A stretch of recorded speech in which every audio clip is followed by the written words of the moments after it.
Texto narrado por Marco Vázquez. La Jorca de Oro, de Gustavo Adolfo Bécquer. 1.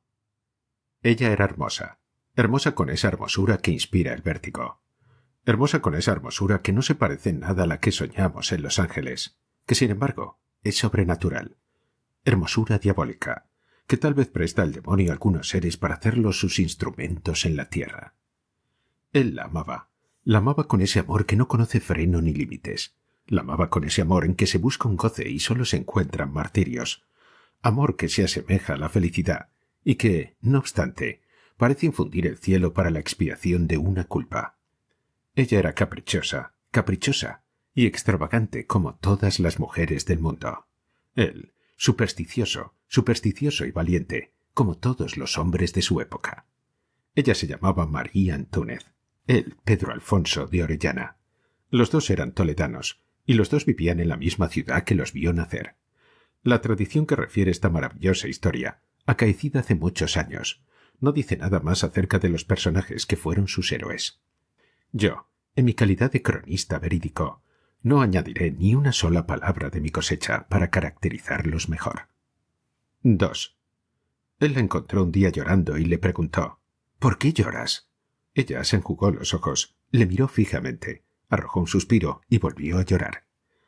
Pedro, entonces, acercándose a María, le tomó una mano, apoyó el codo en el pretil árabe desde donde la hermosa miraba pasar la corriente del río, y tornó a decirle: «¿Por qué lloras?».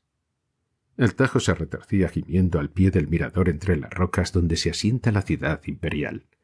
El sol trasponía los montes vecinos, la niebla de la tarde flotaba como un velo de gasa azul, y sólo el monótono ruido del agua interrumpía el alto silencio. María exclamó: «No me preguntes por qué lloro, no me lo preguntes, pues ni yo sabré contestarte, ni tú comprenderme. Hay deseos que se ahogan en nuestra alma de mujer, sin que lo revele más que un suspiro, ideas locas que cruzan por nuestra imaginación, sin que ose formularlas el labio, fenómenos incomprensibles de nuestra naturaleza misteriosa, que el hombre no puede ni aún concebir. Te lo ruego, no me preguntes la causa de mi dolor. Si te la revelase, ¿acaso te arrancaría una carcajada?». Cuando estas palabras expiraron, ella tornó a inclinar la frente y él a reiterar sus preguntas. La hermosa, rompiendo al fin su obstinado silencio, dijo a su amante con voz sorda y entrecortada: «Tú lo quieres. Es una locura que te hará reír, pero no importa. Te lo diré, puesto que lo deseas. Ayer estuve en el templo. Se celebraba la fiesta de la Virgen. Su imagen, colocada en el altar mayor sobre un escabel de oro, resplandecía como un ascua de fuego. Las notas del órgano temblaban dilatándose de eco en eco por el ámbito de la iglesia, y en el coro los sacerdotes entonaban el Salve Regina.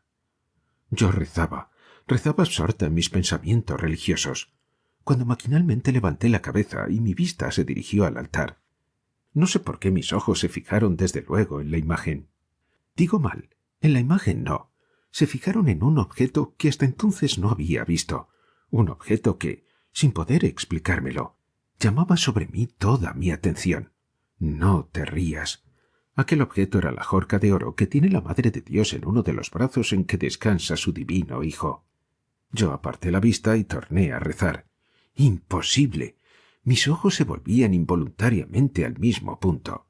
Las luces del altar, reflejándose en las 1000 facetas de sus diamantes, se reproducían de una manera prodigiosa.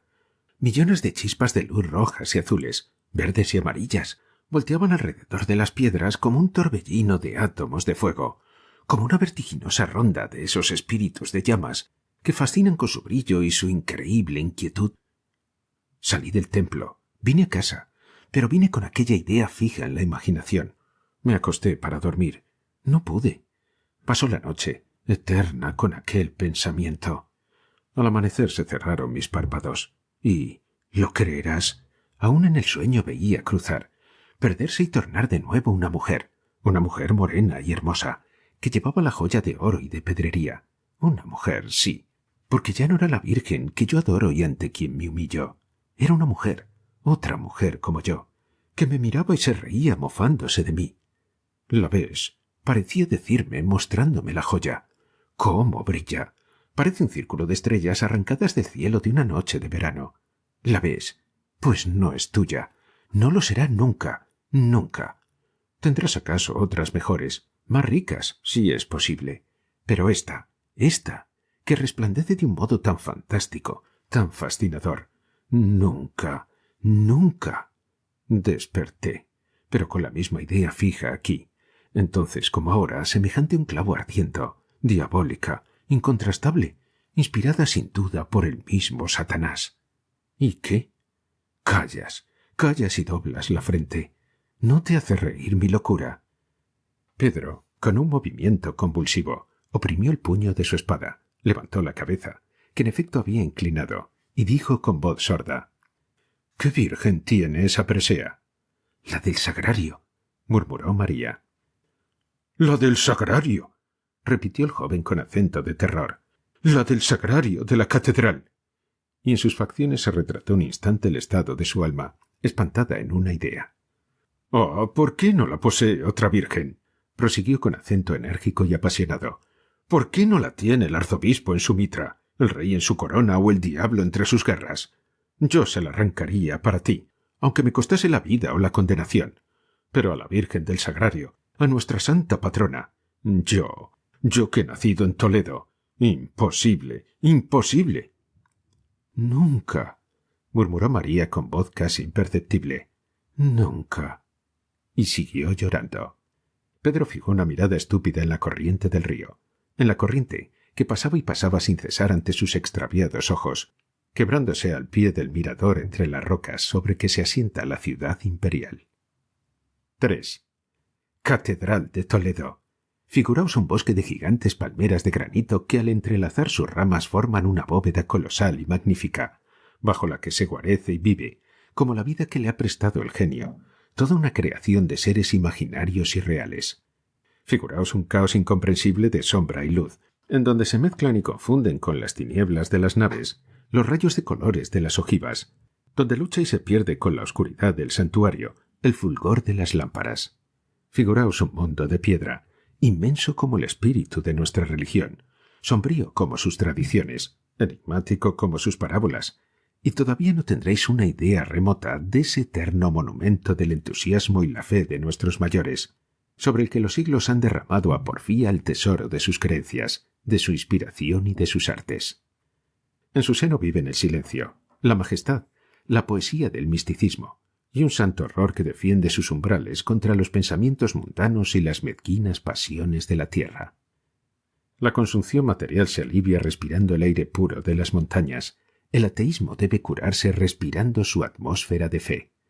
Pero si grande, si imponente se presenta la catedral a nuestros ojos a cualquier hora que se penetra en su recinto misterioso y sagrado, nunca produce una impresión tan profunda como en los días en que despliega todas las galas de su pompa religiosa, en que sus tabernáculos se cubren de oro y pedrería, sus gradas de alfombra y sus pilares de tapices. Entonces, cuando arden despidiendo un torrente de luz sus 1000 lámparas de plata, cuando flota en el aire una nube de incienso, y las voces del coro y la armonía de los órganos y las campanas de la torre estremecen el edificio desde sus cimientos más profundos hasta las más altas agujas que lo coronan, entonces es cuando se comprende, al sentirla, la tremenda majestad de Dios que vive en él, y lo anima con su soplo y lo llena con el reflejo de su omnipotencia. El mismo día en que tuvo lugar la escena que acabamos de referir, se celebraba en la Catedral de Toledo el último de la magnífica octava de la Virgen. La fiesta religiosa había traído a ella una multitud inmensa de fieles, pero ya ésta se había dispersado en todas direcciones. Ya se habían apagado las luces de las capillas y del altar mayor, y las colosales puertas del templo habían rechinado sobre sus goznes para cerrarse detrás del último toledano, cuando de entre las sombras, y pálido, tan pálido como la estatua de la tumba en que se apoyó un instante mientras dominaba su emoción, se adelantó un hombre que vino a deslizarse con el mayor sigilo hasta la verja del crucero. Allí la claridad de una lámpara permitía distinguir sus facciones. Era Pedro. ¿Qué había pasado entre los dos amantes para que se arrestara al fin a poner por obra una idea que sólo el concebirla había erizado sus cabellos de horror? Nunca pudo saberse, pero él estaba allí, y estaba allí para llevar a cabo su criminal propósito.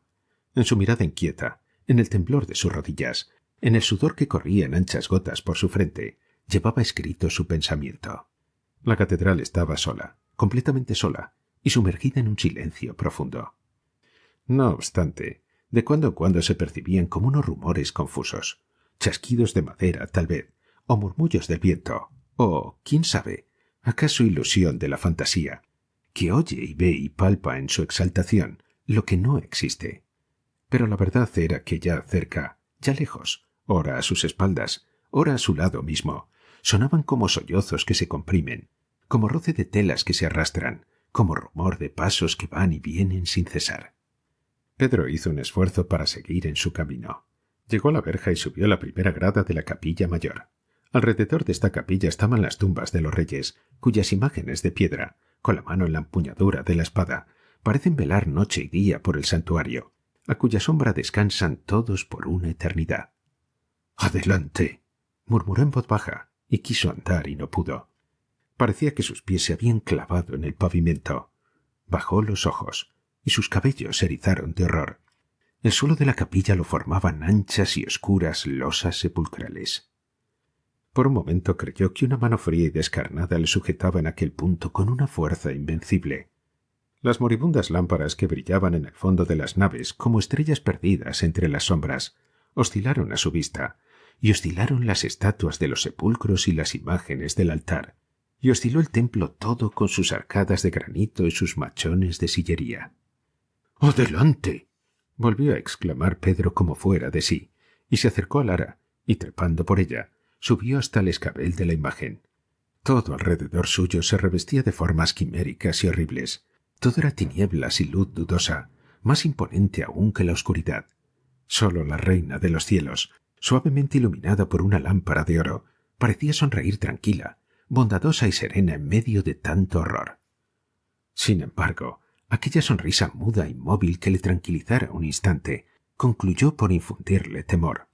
Un temor más extraño, más profundo que el que hasta entonces había sentido. Tornó, empero, a dominarse, cerró los ojos para no verla, extendió la mano con un movimiento convulsivo y le arrancó la jorca de oro, piadosa ofrenda de un santo arzobispo, la jorca de oro cuyo valor equivalía a una fortuna. Ya la presea estaba en su poder. Sus dedos crispados la oprimían con una fuerza sobrenatural. Solo restaba huir con ella.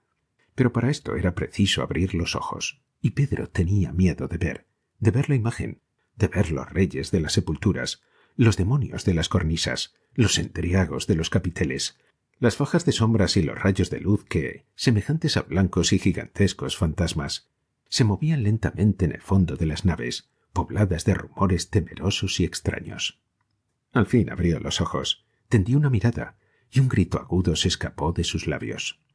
La catedral estaba llena de estatuas que, vestidas con luengos y no vistos ropajes, habían descendido de sus huecos y ocupaban todo el ámbito de la iglesia, y le miraban con sus ojos sin pupila. Santos, monjas, ángeles, demonios, guerreros, damas, pajes, cenobitas y villanos se rodeaban y confundían en las naves y en el altar. A sus pies oficiaban, en presencia de los reyes, de hinojo sobre sus tumbas, los arzobispos de mármol que él había visto otras veces inmóviles sobre sus lechos mortuorios, mientras que arrastrándose por las losas, trepando por los machones, acurrucados en los doseles, suspendidos en las bóvedas, pululaban, como los gusanos de un inmenso cadáver, todo un mundo de reptiles y alimañas de granito, quiméricos, deformes, horrorosos. Ya no pudo resistir más. Las sienes le latieron con una violencia espantosa. Una nube de sangre oscureció sus pupilas.